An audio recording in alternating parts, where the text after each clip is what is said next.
Welcome Diablo 4 enthusiasts to this Bone Necromancer guide, where the build is so overpowered you will get a bone.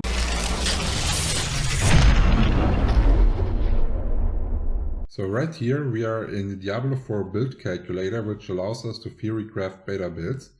And first I want to talk about the Book of Death. It's a special skill of the Necromancer, and it allows him to raise certain things like skeletal warriors, skeletal mages, and a golem. And for this build we will be going with the golem right here, and this has two reasons. Our build is going to be heavy damage and we need some kind of survivability, and we are getting the survivability by the golem tanking stuff for us. And so the golem can do this.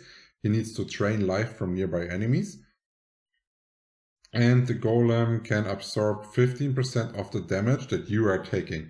So the golem is basically your best tanky friend. Now let's take a look at the skills.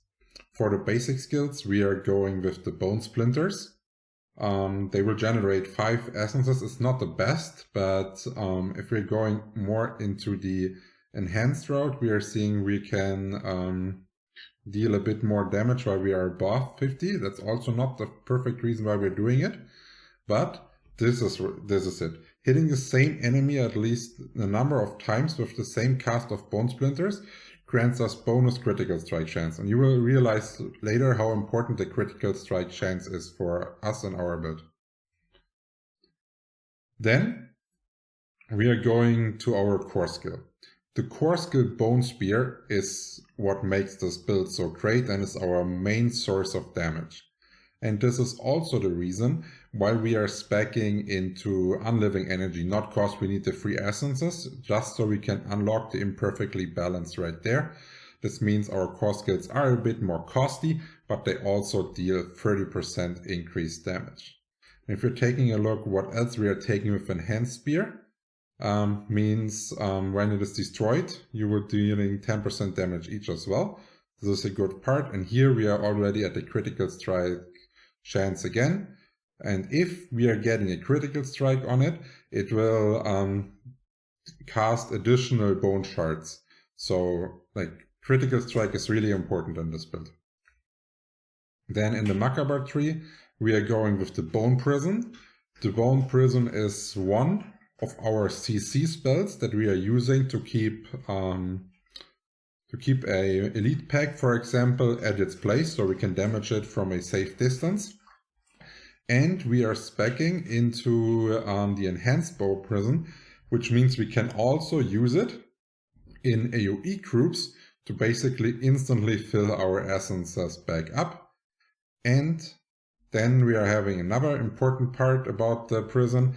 Enemies that are in the bone prison are vulnerable. So we know if we're taking this, we are having by default 25% more damage onto the monsters, and we can spec this even more with items. We're going over all this a bit later. Then next up we are taking the Corruption. We have already said that we are pretty squishy, and the golem is our first part of defense, and our second part of defense is basically damage that is also giving us some tankability. And this is what we are doing with Iron Maiden. Usually it costs essences and you're dealing a bit of damage, but if we're going into here, it no longer costs essences. Instead, we are gaining 5 essence for each enemy that is cursed. And as you see right here, we can just spam this on enemies and get a decent amount of essence back that we are then able to use for Bone Spear, that we have increased the cost for more damage. So this is important that we are using this wisely. And then the next part is, since we are a bit squishy, we are making it so it actually heals for our maximum life. This is also important, since we are having this right here.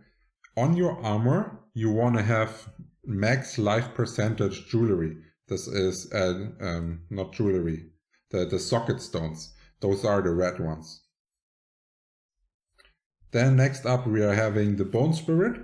This is our secondary damage skill. And here again we are needing the critical strike, because if we are getting a critical strike out of our for Bone Spirit, the cooldown will be halved, which is amazing.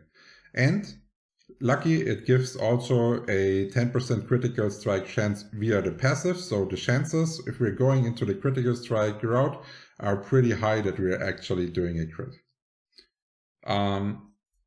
We are not able to take an ultimate, cause the golem will take up 1 slot and we are already at 6 skill. That's important if you recraft Necromancer. Then let's go about the legendaries next. This build is probably one of the builds where I would say you may need some of the legendaries for sure, so you can unlock the full potential. It is still playable, but if you were missing in the last beta the feeling that if an item drops you're getting an insane power boost, this class is for you, because here are legendary aspects that are boosting you a ton. So we are starting with Splintering Aspect, where the Bone Spear's primary attacks makes enemies hit beyond the first vulnerable. This is important. And we are also having a piercing effect. Then, next up, we're having the Prison. It spawns a pool of blight that deals some damage. This is okay, but nothing that you need as a high priority. Then Bone Spirit deals increased damage based on distance traveled. This is really good if you're kiting and if you're using your golem to tank. And your Bone Prison, it's really good, easy to also make distance right here. When a segment of the Bone Prison is destroyed or expires, it deals damage in an area around itself. This is also fine, but not as important as this and this one. And then we are also having something else to boost our Bone Spear. This is Death Vessel, which allows our Bone Spear afterwards to explode. It's basically like a little shard that's on the ground that then explodes in your teeth and does AoE damage. Then we are a really resource-heavy build. So we are having something else that scales on Critical Strike again. This is Critical Strike with Bone Skills, and they increase our essence regeneration, which is important. And we're having a lucky hit if we are hitting a vulnerable enemy with our Bone Skills. That's why I already also said pay attention to the vulnerability of the Bone Prison. And then we are having your golem has a chance to reduce its active cooldown and a chance to spawn a corpse each time it damages an enemy, and it's normal. In resources, you can only apply 3. So I would highly recommend to put this into your amulet so you can get even more regeneration, which is really important, which will automatically increase your DPS as well. And then for the movement legendary aspect, which is currently not here, I highly recommend getting Ghost Walker onto your boots, because as you may have realized, we are pretty immobile. We are having no dodges, no teleports, nothing. And Ghost Walker allows you, if you're dropping below 40% health, to be invisible, run through all enemies, and have 2 seconds to reposition yourself, which is just amazing and basically gives the Necromancer all the mobility he needs. So now that we covered the Book of Dead, all the skills you will need, and the legendaries you need to look out for during your grind, we are still missing one crucial thing: the stats that we are looking for on our armor. Our full potential is unlocked by critical hits, as already mentioned, so our armor should have stats like critical hit rate, critical damage, damage to vulnerable enemies. If you remember, this is due to the Bone Prison. And we should get some defensive stats like reduced damage by close range, something like this.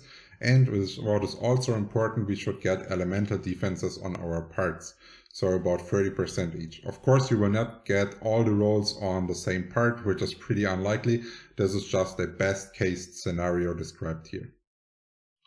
If you're curious what this build's gameplay is going to look like during the open beta, feel free to drop by my live stream where my teammate will play this build, and we can both answer all your questions and optimize the leveling process together. Looking forward to see you in the beta. Cheers guys! Thank you very much for watching this video all the way to the end. If any questions still rush through your mind, feel free to comment below the video. For more in-depth questions and to stay up to date on the most OP builds, I recommend joining my Diablo 4 Discord community. If you want to support the content creation process, feel free to purchase a channel membership